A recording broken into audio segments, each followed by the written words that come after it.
You were in the middle here. I goofed and I didn't wear structured things, so they couldn't put a line, so they told me to hold a mic. Okay, well.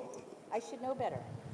But I don't. Is this working? Okay. You have to have two mics. And sometimes I want to dance or stand around. I want to be mobile. I just like sitting seems so boring. We're not set up for standing, unfortunately. That's I'm not here to dance, sing and dance. This is what they make you do in China. I think that's how we should start. Okay. I know this is very official. Forgive me. I'm probably screwing up your podcast. Janet 同志，咱们今天来这里。 All right. Oh my God, are we doing this in Chinese? No, we are not doing this in Chinese. Blessedly, we are. I'm ready for anything. Okay, so folks, I want to remind everybody that we are recording doing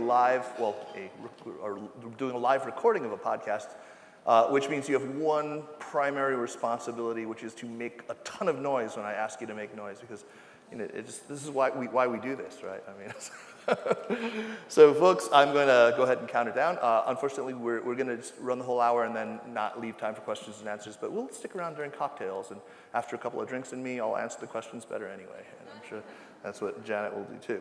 So I'm going to count it down. 3, 2, 1. Welcome to this special live edition of the Sinica podcast, coming to you today from the SupChina Women's Conference in New York City. Hello, New York! Hello! And I am Jeremy Goldcorn. And I am Kaiser Guo.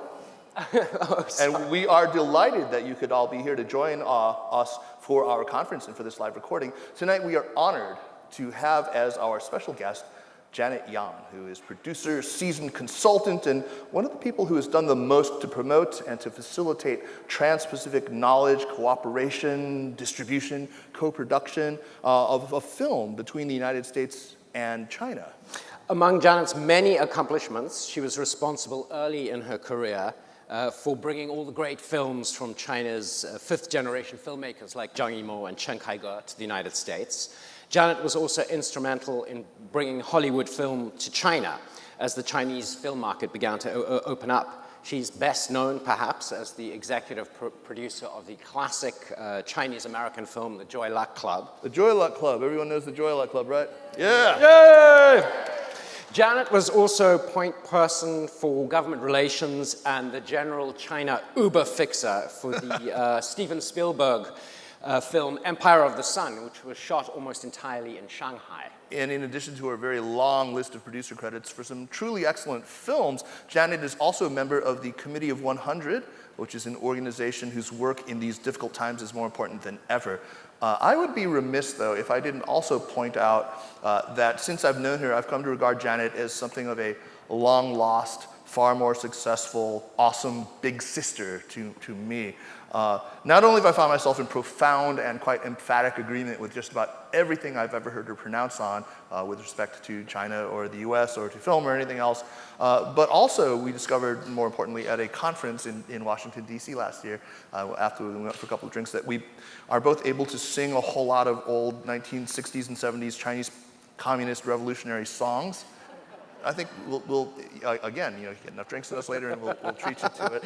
So everybody, please join us in warmly welcoming Janet Yang to Sinica. Yeah. Hello. Thank you for that very warm introduction. Yeah, well, I think the first quarter of 2018 was a really important watershed.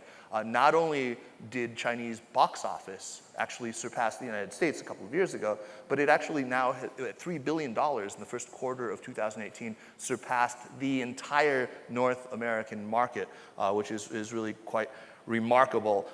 These days, when I take my kids to see movies, invariably the damn Marvel Comics universe movies, whenever I take my kids to see them, in the opening credits, there's always reference to some Chinese funding. It's either Huayi Brothers or it's Alibaba or somebody.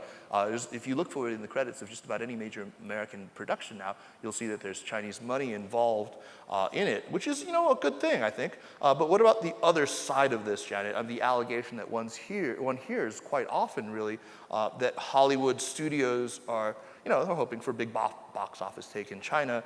So they're kind of pandering to the Chinese Communist Party by altering storylines or engaging in forms of self-censorship. Well, how do you see this? I don't see Hollywood studios pandering at all. I think they would like to know the audience tastes better. I think they would like to cater to the audience. If anything, they're trying to not offend the Chinese. They want their films to be seen there. So occasionally they may make sure that the Chinese isn't the bad guy, or they may try to put a Chinese actor in a movie to try to gain box office potential, and that doesn't even always work. So I think a deeper discussion would be about what they're trying to do to actually inspire and attract Chinese audiences. What do you think they're getting wrong, taste-wise? You know, we've had this discussion many times. There really are deep, deep cultural differences. And I think because Hollywood's been sitting on top of the mountain for the last 100 years, it's used to doing things a certain way. Just starting with the fact, for instance, that every hero is a white guy. Right? So how, at this point in time, Chinese audiences are becoming much more empowered, and they want to see their own heroes, and that's why so many Chinese films are doing well there. And it's difficult to make that transition. It's a point of view problem, I think, and the paradigm really has to shift. And we all know that Chinese civilization is thousands of years old, and there's just a lot of stories that are deeply embedded into the stomach, into the soul of Chinese. And if they can't scratch that a little bit, then I think it's very difficult to get that kind of mass appeal. Not just the damn Monkey King. More than just the Monkey King. Though it is interesting that some of those stories live on, that they can be exploited again and again and again. It just goes to show how unified, in a way, the education system is. So many people know so many of the same stories. But John, don't you think we've conflated two things here? The one is movie producers pandering to the Communist Party, which is different from movie producers pandering to a Chinese audience. I think that's a really good point. As you know, when you're dealing with China, there's always at least two streams of thought that have to be going on simultaneously. One is the political factors and one is the commercial factors. So yes, on the one hand, there is how do I get the movie even approved to be seen in China, and the other is how do I appeal to the Chinese audiences. So those two are sometimes in conflict, but you do have to really address both.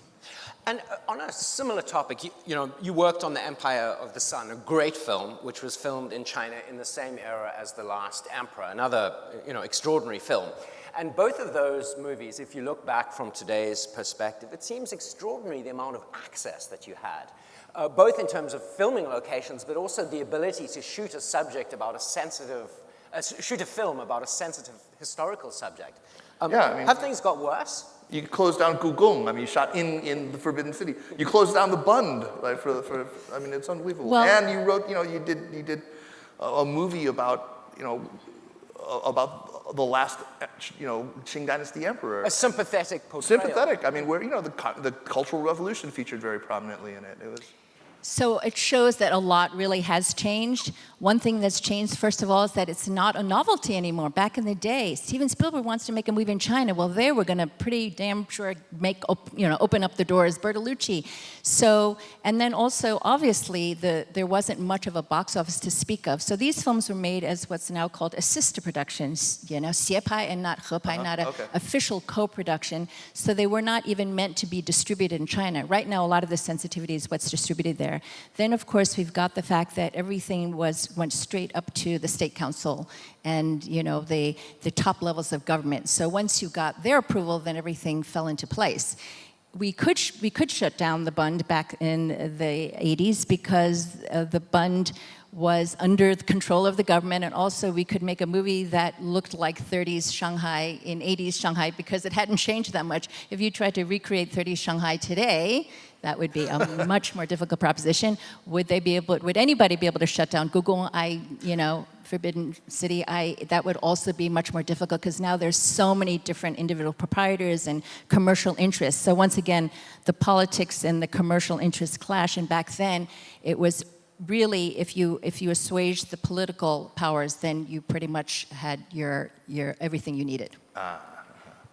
I would also add to that, would those films be appealing to now? Would the Chinese want to see a film about the last emperor made by an Italian director? Hard to say. Would they want to see a film about the invasion of China by the Japanese told through the eyes of a young boy, even though it was a young white boy, even though it was Christian Bale? That would be, that's probably not the story they would want to tell. It's not the point of view that they'd want to see. No, indeed not. It strikes me, though, and this is kind of depressing, that I was trying to think back of Chinese films of recent years that have made any kind of a splash, whether commercial or critical, in the United States. And you have to go pretty far back right now to think of something. I mean, commercially, probably it hasn't been since Crouching Tiger, Hidden Dragon, Ang Lee's film. And it's not like the old days of the 1990s where pretty much anything that came out from one of these fifth-generation filmmakers did really, really well, at least critically. And it also strikes me that it used to be the case, and maybe it still is, and this is the problem, that the films that did receive any kind of a warm reception in the United States tended to be ones that engaged critically with Chinese culture, with Chinese politics, with Chinese history. These were, there was sort of this dissident, let's be extreme and call it a fetish, but I mean, there was this real appetite for stuff that was redolent of dissidence in some way. What's happening now, and what is it that the Chinese filmmakers aren't getting right? Is there a chance that they will at some point get the American tastes dialed in again and create films that will actually do well in the States? Well, it's not even what they're not getting right, they're making a choice. I think they're making a choice. The box office in China is booming, and they're going for the gold, meaning money, not the Oscar gold. So they have the opportunity, I think, right now to just feed the audience in a big way, and the audience is having a bigger appetite. And I think many of them are thinking, while at one point they might have thought, oh, it would be so nice to get acclaim, go to a festival, that's not good enough for them anymore. They realize it's hamafen. It's like to actually figure out what the rest of the world wants to see is kind of, it's not easy, and in the meantime they have, again... And you also often get arrested by your government at home if you pick the things that really interest the world outside, right? I mean, that is another problem. I don't know if that was Stephen Chow's intention when he made The Mermaid, for instance. He wasn't thinking I might get arrested. I think he was thinking, I want to make a film that just plays incredibly well in China. And, Ramen Hui making Monster Hunt and Monster Hunt 2, okay. I think, and so I'm talking about those films. So, and because there are so many films now that, again, are feeding that appetite, and because investors are so happy to make the returns that they're making, everybody's rushing in, and they're sort of forgetting about that other thing called global respect, on the world stage of cinema. And they just are happy to do that. There was a time where they were thrilled if they got into the Cannes or Berlin Film Festival. That seems to no longer be that as relevant to many. Isn't that healthy? I mean, if I think of the two other great film industries in the world, is Nigeria and India, Bollywood and Nollywood. And neither of those film industries have ever cared really about the market outside of their own countries. And I think the rest of the world should start caring more. And I think we should be looking at films from India and Nigeria more. But the point is in China, where, again, they're doing so well. I mean, I personally think that it would be nice. I know every year because I'm very involved with the Academy, which puts on the Oscars, and I'm always thinking, okay, what's China's going to submit this year for the Oscars? And it's usually the last possible film that would ever got nominated. Right. And it's unfortunate, it would be really nice. I think the Chinese would love it too if there was one day a film that was actually nominated for Best Foreign Language Film, but that doesn't seem to be something that will happen in the very near future. Maybe we always want to be surprised. Well, I mean, on the one hand, it makes sense to me. I mean, that seems to sound strategy. But on the other hand, it's sort of sad. That suggests to me that there's going to continue to be a divergence between the films that are created by China and by the United States. And that's not something I necessarily think is good. I don't think it's good either. And there are films, last year, for instance, I love this film, Youth by Feng Xiaogang. Right. We were able to invite him over and do a Great retrospective film. of his work and show his film even before it was shown in China, oddly, because they pulled it from theaters very, very abruptly in October for National Day, and then re-released it the following year. But that's just an example. But they certainly were not about to submit it. Because I think the government's very concerned about the image that they're presenting, and et cetera, et cetera. So we are hopefully going to grow together. Of course, we know there's a lot of changes now in the film industry, and we're in a kind of holding pattern right now because the film has been taken out of SAR-PFIFT and now placed under the 中宣部, under the propaganda ministry or publicity ministry, depending on which translation you want to go by. SARP. Sappervert. Yeah, for anyone who doesn't know, that's the State Administration of Press, Publications, Radio, Television, and Film. Radio, film, and television. But They added press and publication to it to make it really right. Yeah, impossible they to say. merged two of them. GapSarf. On a related topic, in February, DreamWorks Animation ended its partnership with its Chinese joint venture partner. Other major film production companies such as Paramount Pictures and Dick Clark Productions have also experienced a bunch of setbacks while seeking partnerships with Chinese capital. And Wanda's ambitious plan to build a global Chinese movie factory in Qingdao, which launched with a red carpet event attended by Hollywood stars like Leonardo DiCaprio, that venture seems to be, if not dying, at least kind of whimpering out. What does this say about the future of major tie-ups between Hollywood and Chinese partners, Janet? I think each of those examples are actually different in different ways. For instance, the DreamWorks Animation was sold as part of a big package to Comcast Universal, and Universal decided it was not interested, perhaps because it has its own animation division, and it was then basically bought, the DreamWorks part was bought by Li Ruigang, CMC, and so it's now owned completely by Li Ruigang's company, and it's now called Pearl Studios. I actually have a project there, and it's going to be done in conjunction with Netflix. So they're very much still in business, just in a reconfigured form. The Huahua Paramount deal was a different situation. I think that was an example of a kind of company that was hoping to get the investment to put into Paramount, and because of government regulations and but primarily because they probably just didn't even really have the money, they ended up selling their own company for a fraction of what they said they could put into Paramount. And then with Wanda, that was, the Qingdao Studios. The Qingdao Studios, I'm sorry, Wan Jianlin. That was a case of, I think, of somebody who had made very grandiose plans, and a lot of those business deals that he was talking about or actually doing didn't make a lot of business sense.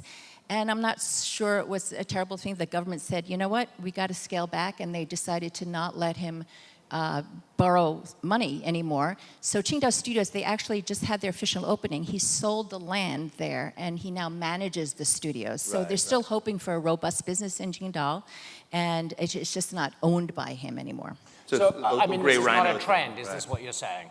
It is for sure that those mega deals that got people frothing at the mouth were like, where people said, oh my God, there's just an avalanche of money coming out of China and we're going to get a piece of it. I think people have calmed down from that. Those deals just weren't making, and especially when it was like a coal mining company that was suddenly getting into the entertainment business, that didn't make sense either. But I do see a lot of deals happening on an individual basis per project or smaller slates. There's a company that just announced it's making deals with several directors. Starlight Entertainment made a deal with several directors like Robert Zemeckis and several others. So I think people are just being a little bit more cautious and realistic and not kind of doing things for the show of it. Janet, to totally switch tack now, the last 8 months, of course, have been an astonishing time for gender relations here in the United States, beginning with the downfall of Harvey Weinstein. Hollywood has been at the epicenter of all of this, and as a woman with a long career in Hollywood, and if we are to believe the problems of intersectionality, you're also an Asian woman. You must have had your share of stories to tell. How did you survive? We're not asking for your Me Too. Am I here? I think I'm here. Did I survive? I think I did. Wow. I've thought a lot about this question recently. I didn't even think about it that much. I see life as being at least in 3 chapters. And in that second act of your life, you're just scrambling. I have friends with young children. They have careers. And I look back and I think, how the hell did I do that? It is hard. And so you're really just trying to get through the day. You're like, okay, I've got to do this and this and this and this.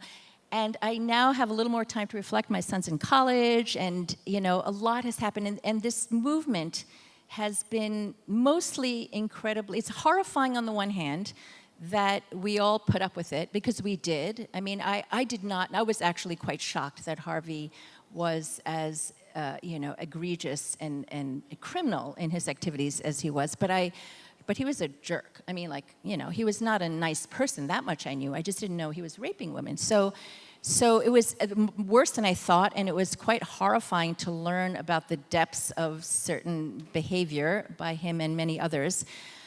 But now I feel very gratified because we're actually at the forefront. The very industry that was, you know, promulgating or tolerating this kind of behavior is now standing up. And that makes me very proud. I'm really amazed that it's happening in my lifetime.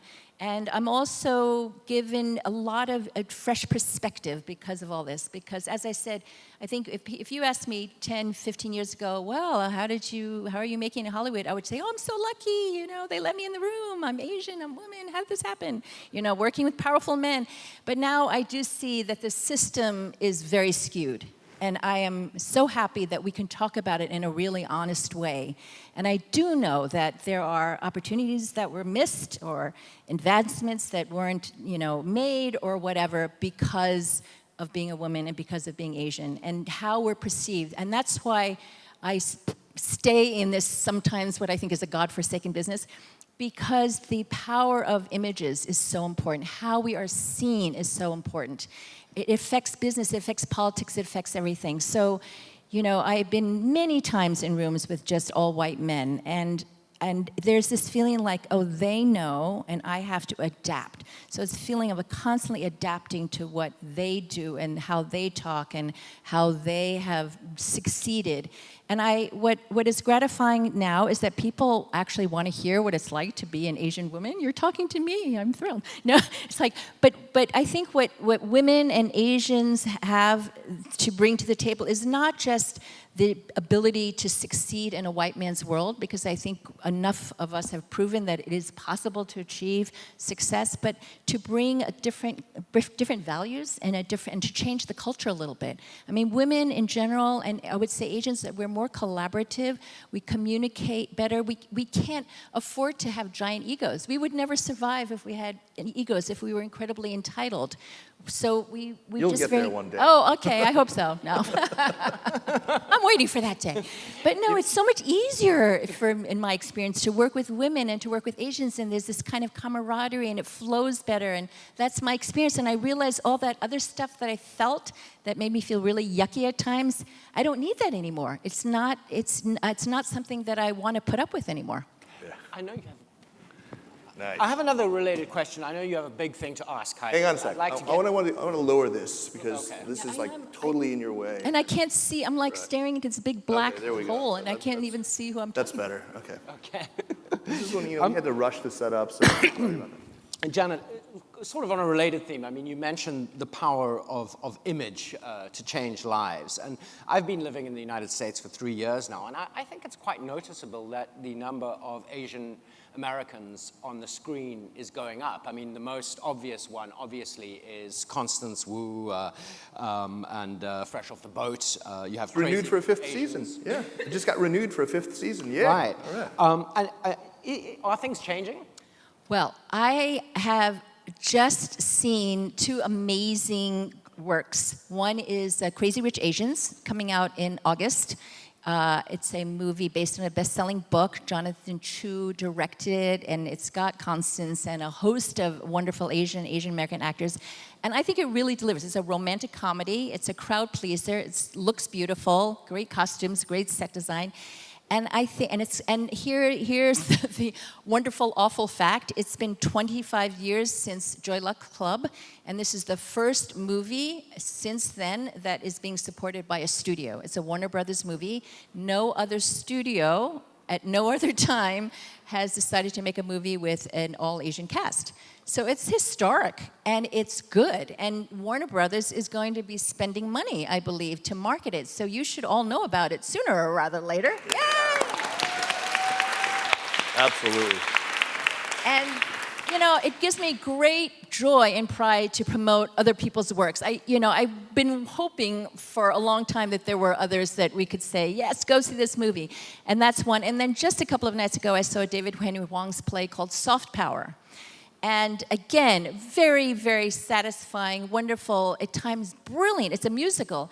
But what's amazing to me is that I have often felt my life was bifurcated, more than bifurcated, it was split into so many different compartments. I had my life in China, I had my life in Hollywood, I had my life among Asian Americans and activists and, et cetera, et cetera. It was so, and the worlds didn't converge, and I feel like suddenly, literally suddenly, all these worlds are converging because both those things I just mentioned, Crazy Rich Asians and soft power, they deal with US, China, or Asia, US, issues and the differences between us. So we're actually suddenly seen as more three-dimensional. We're not just like Asian, and then everybody clumps us all together because if you're from Singapore, or if you're from China, if you're from American, but whatever, we know the nuances. These nuances actually come out in these works, and it is truly gratifying to experience that. So I have to believe that we're going to see more of this.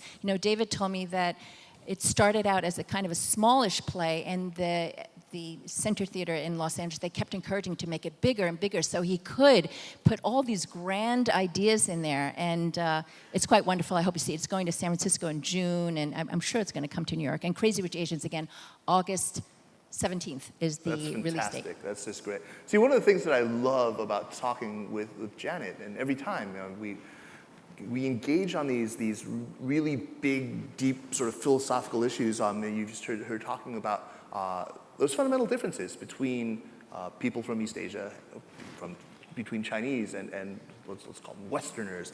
One of the things that we talked about not too long ago was there's an author by the name of Richard Nesbitt who has this book called Geography of Thought, where he did all sorts of psychological experiments and looked at the difference in the mentality between people raised in East Asian Confucian cultures and people in the United States. There's some questions about the methodology, about how pronounced these effects actually are, but I think for people like you and me reading this thing, people who inhabit both these worlds, there was a lot that was intuitively correct about it, yeah? Definitely, definitely. I mean, and because making movies is not like making widgets. It's because you have to really go deep inside the culture and try to understand what stimulates people. The more you do it, the more you realize there are really fundamental differences. So one of the things that Nesbitt talks about, for instance, is if you think about Western civilization was really born out of Greek philosophers. The Greeks were surrounded by people that were very different for them. So their vision of the world is that we're all different, and they try to convince people of their superiority through debate or through whatever, through their art, through their philosophy. And they really talked a lot about the intrinsic value of an individual person or a vase or of a god or whatever. So it was, and if you look at the sculpture or the vases, you see how it's, celebration of the human male body is quite a magnificent creature, right? Then you have Chinese philosophers who essentially were coming from a very large landmass. They had a really complete philosophy about the interrelationship between gods and humans and animals and nature and everything in the world. And we're just a small piece of that. And our job is to maintain harmony and balance in this giant ecosystem. So we come into the world, or most Asians, thinking, oh, well, we're part of something and our identity is based on we're the child of, or the mother of, or the sister, or that our place in society, et cetera, et cetera. So it really affects the whole thinking. So, for instance, they showed a video of a school of fish, and one fish was very big and very colorful, and then was surrounded by other fish. When they showed Western school children, and they were asked to describe what it was, they were like, oh, we saw this one big fish. And then they showed Eastern school children like, oh, well, it's the interrelationship between this fish and that fish and this fish. So we're always looking at the interrelationship between things. I think Westerners are very obsessed, like in Silicon Valley, everybody's looking for the unicorn. And Steve Jobs was a genius. And it's always about that person that's different as opposed to what people have in common. I think that is, to me, it really resonated. So fundamentally so different in the way that we think. You can take that idea way too far, way too easily too, of course. But I'm struck by, if you look at today, I mean, there's a lot of reason to celebrate. I think that these two cultures that we inhabit are connected to one another in ways that we couldn't have imagined at the beginnings of our careers, right, Jeremy? I mean, Jeremy's another person who spent 20 years living in China. But right now, the times that we face, the difficulties that we face in this period after, our FBI director testifies before the Senate and says that China poses an all of society threat that needs to be responded to, and it's where we have, Marco Rubio just basically leading McCarthyist witch hunts. What seems to me to be the case is that so much of this boils down to this values chasm that's rooted in these basic differences.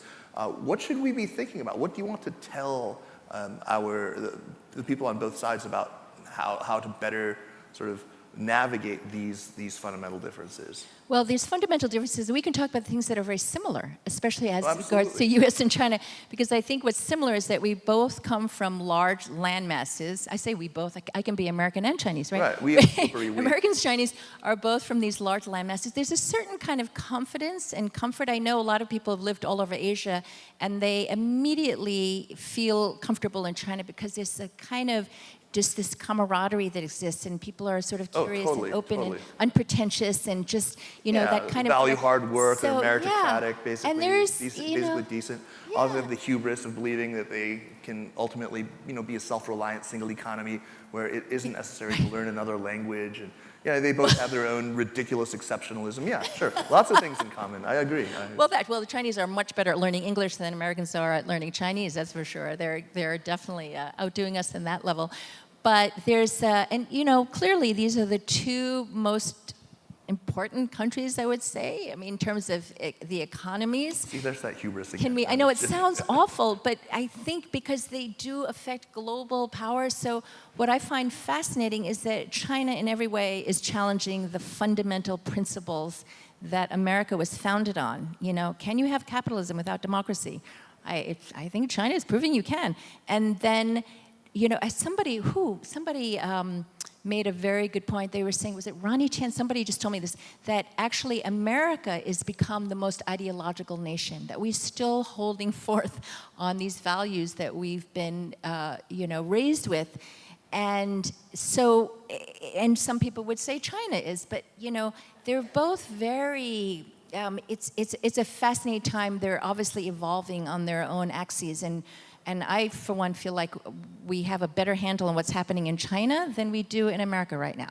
You're a member of the Committee of 100, and one of the big issues that you're engaged on is this really, it's how has the rise of China impacted how we as Chinese Americans are perceived here in the U.S. It's a conversation I had with Frank Wu on a previous podcast before he went off on this long tangent about Keanu Reeves and Tiger Woods. But anyway, we had this great conversation. But Janet, I'm curious about how has the rise of China impacted how we're viewed? I mean, on the one hand, my sense is that it seems to be more of everything. There's more fear, but there's also more respect. There's sort of, those are, I guess, maybe the two major things in play, right? More respect and more trepidation. Yeah, I think that pretty much sums it up. Again, through the lens of entertainment, I mean, it is interesting to see how it's evolved. It used to be Chinese people couldn't even have a respectable role in anything, or white people would play, Asians, and then there was this kind of the bucktooth, butler, or the prostitute, right. So that's all evolved. Then there was a time where if you saw any Chinese, it might have been more sort of the Cultural Revolution blue ant version, and then now we have crazy rich. I mean, are we crazy? Are we rich? Some of us, maybe, but at least it's changing.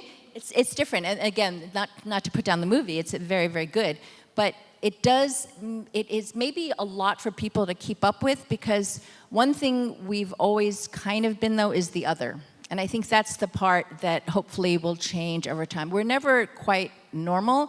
That's what I do like about these recent works that are coming out. We're edging towards more normalcy, and that we can be seen as full-fledged characters and not just this other thing that's really hard to figure out. And we actually, and this is, and to your point about, U.S.-China culture, we probably have a lot more in common than we have differences. And I think when most people who go to China for the first time are actually shocked that it feels so familiar and that it's so easy to navigate, and they don't feel this giant block. When you read about China in the media, it feels like this very dystopian place sometimes. And it's actually, as many of you know, very colorful and very dynamic. Yeah, I've heard that many times. People who've gone to Japan for the first time and gone to China for the first time, and the differentness is much more pronounced in Japan. They've told me pretty uniformly. So, Janet, let's we're getting towards the end of our time. Can you tell us what you're working on now, since you've left Tongue Media Partners? There are a couple of things that you mentioned that I wanted you to flesh out a little bit, like you said something about a show that's going to be on Netflix. is something that you're working on. Can you talk about that a little? I can talk about that. That has been announced.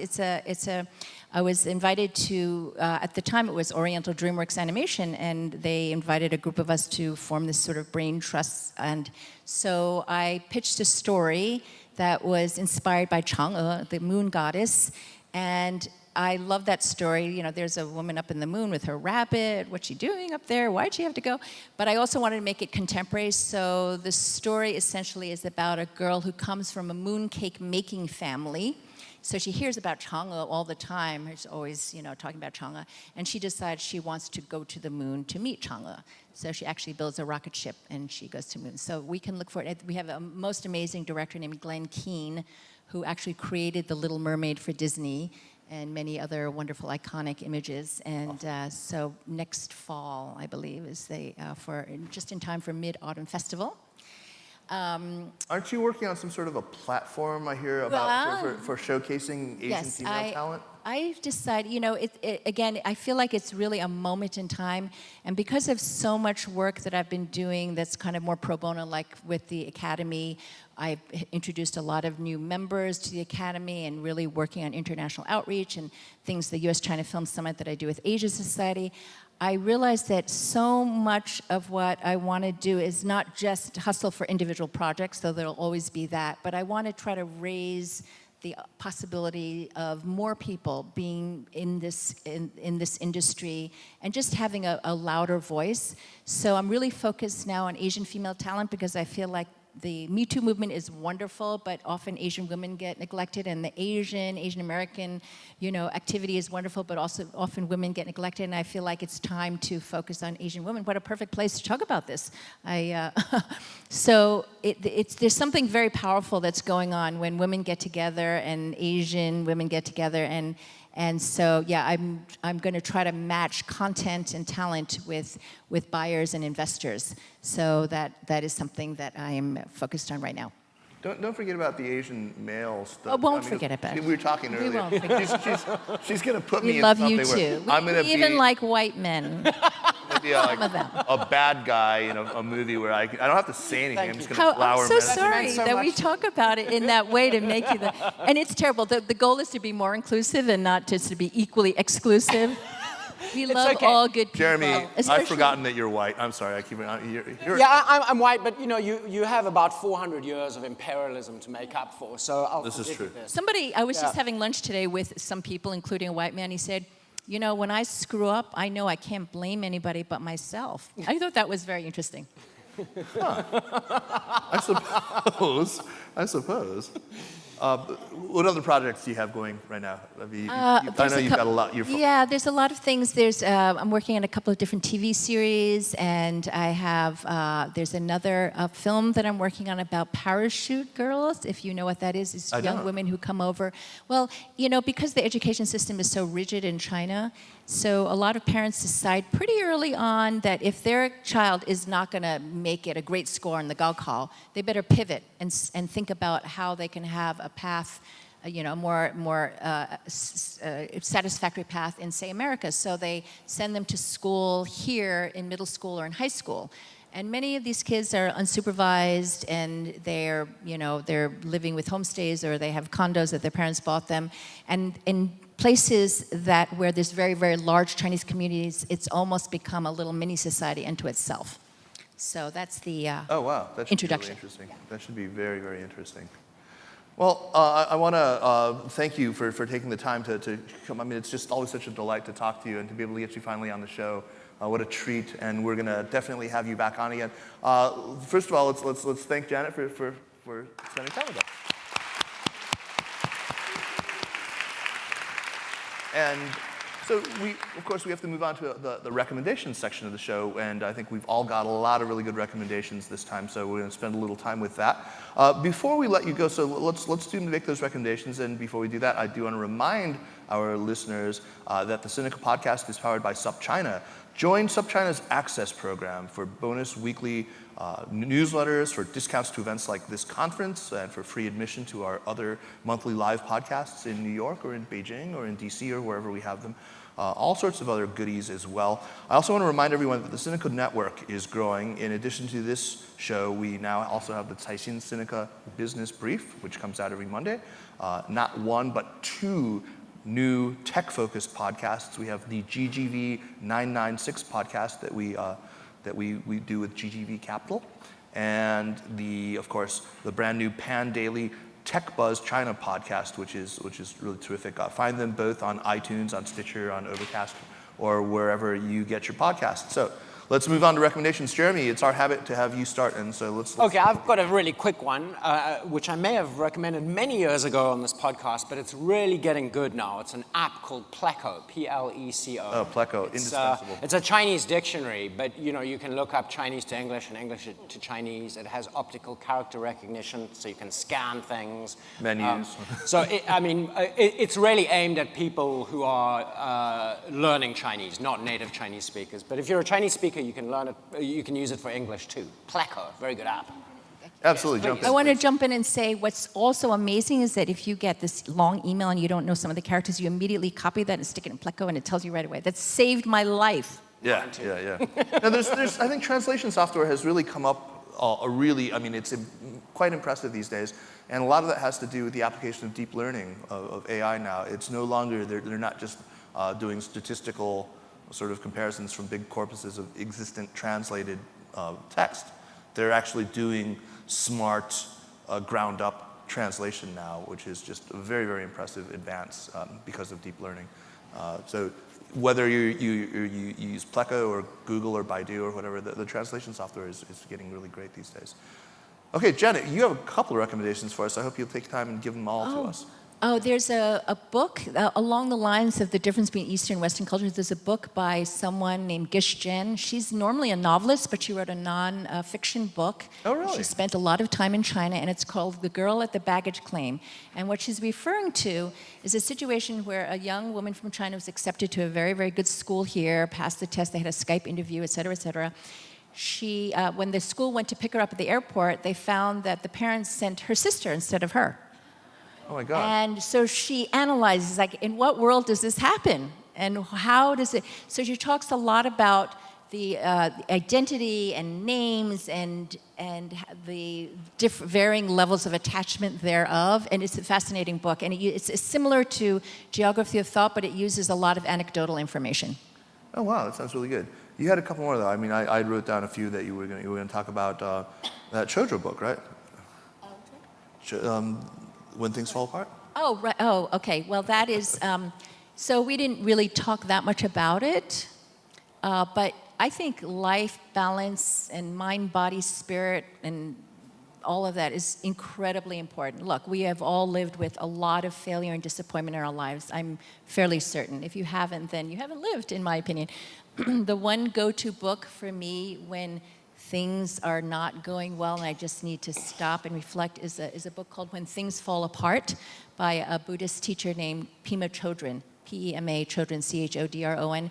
She, for some reason, there's many books of this kind that I quite like. Jack Kornfield has written some, Thich Nhat Hanh, but for some reason, this particular woman, Pema Chodron, is my favorite, and I read it many, many times, and it just really dissects so much of literally when you get to that point, like, oh my God, did I just really screw up? Or why is this happening? Or whatever. You know, it's easy to talk about successes. It's much harder to talk about failures. For every project I've made, there's 10, 15, 20 that didn't get made. I mean, I interviewed Jack Ma for over a year to do a project, and every investor wanted to be involved in it, and blah, blah, blah, blah.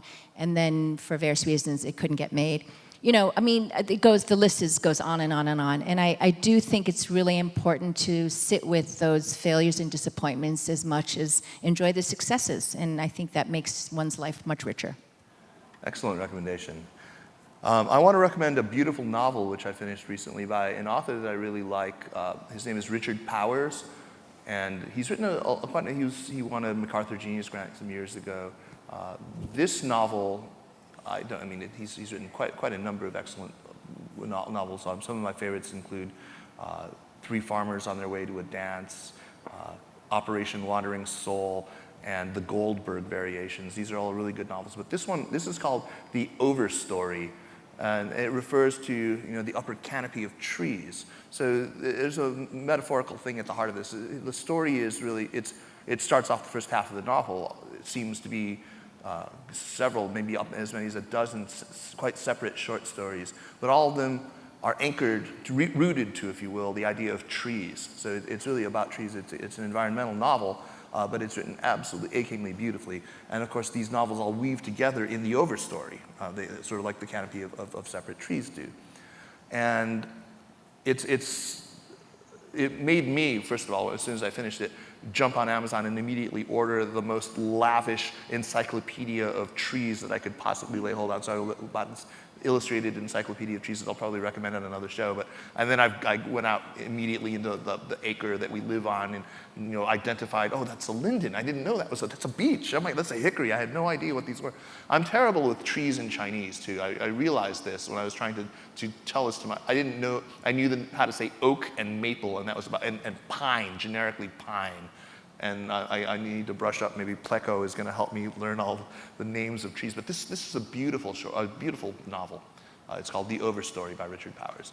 So I hope you guys get a chance. Is there time to mention something? Absolutely. I gave a talk not too long ago at the Committee 100, and I said something that apparently really resonated with a lot of people. I said when I was younger, I felt like a seed, and I was looking for nutrition elsewhere. I didn't feel like I felt like I was in foreign soil, but over time, I kind of found a little bit here, a little water here, growing roots, growing up, and then, soon I'm growing branches and trees, and then suddenly I realized that people are actually looking up to me, and I'm providing shade. And I just want everybody to know that you too can be a tree. The amazing thing now is that we are a forest, because I love trees as well, and that image to me lasts. I would like to make one other recommendation of a book. I haven't read it yet, but it gets rave reviews, and I think would resonate with a lot of people. It's called The Leavers by Lisa Ko, and apparently it's about a young Chinese boy who gets separated from his mother, and he gets adopted by a Caucasian family, and it's the story of the mother and the son, and it sounds fabulous. Terrific recommendation. So we have a good batch for you guys that should last you at least the week until next week. Thanks very much, Janet, once more for sharing your ideas, your experiences, and your recommendations with us. And Jeremy, let's get Janet back on soon, yeah? Yes, let's have a round of applause for that.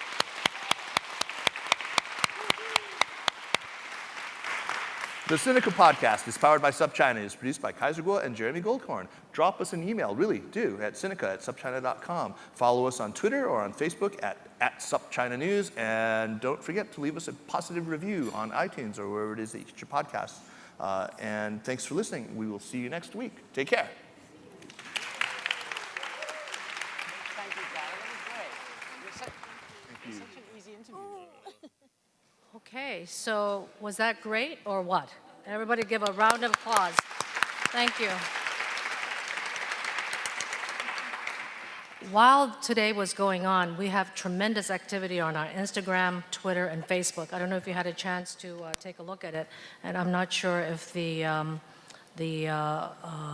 video people can, maybe it's too small, but all I'm going to say is that there is so much activity going on. And so if you haven't had a chance to look at it, our Instagram is live, and Claire Whitman does our Instagram graphics and emoji on it. It's a lot of fun. It's actually moving, so I hope you'll take a look at it. And please give a huge round of applause to all our incredible speakers who've made and enlightened us. And I am personally feeling totally empowered, such positivity. I'm loving it, and I think this is just the beginning. We hope to do it again next year, and thank you so much for being here. I just want to wrap up some of the highlights of today. We started out with Wei Christensen, who said that she's finding that China is no longer a copycat. China is focusing on designed in China rather than made in China.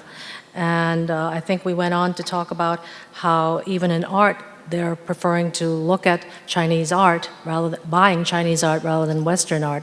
And I heard another person comment to me that even amongst beauty, Chinese women are not doing the double eyelids anymore. They want the single eyelid now because they want to accept the way they look. So that's a great movement. In technology, AI, blockchain, PBOC is using AI blockchain. Fed is a little bit behind, and China's leapfrogging in areas of technology and innovation. So thank you very much again for all of you for being here. I feel very connected to each of you. Some of you are new friends, many old friends here, and I look forward to seeing you at cocktails. Before we go there, I want to mention that at our drinks, we are featuring Jolene Caruso. Jolene, are you here? There she is. She is the board chair of Barnard School and trustee for 18 years. She's a good friend, and she's also CEO of Alberline. She will talk about women's issues, how they've evolved during these last several decades, and how women's colleges today, especially Barnard, are leading the conversation and action on issues including environmental and social impact issues. And before we head off, I would like to bring my entire staff here. I know I'm of age, but my staff is all millennial, and they're so cool. They work out of Dumbo. So come on up, and I want to introduce you to everybody. Okay, so there's Jeremy Goldkorn, our editor-in-chief. He writes the explainer every day on a newsletter. A round of applause. He's terrific in explaining what goes on in China.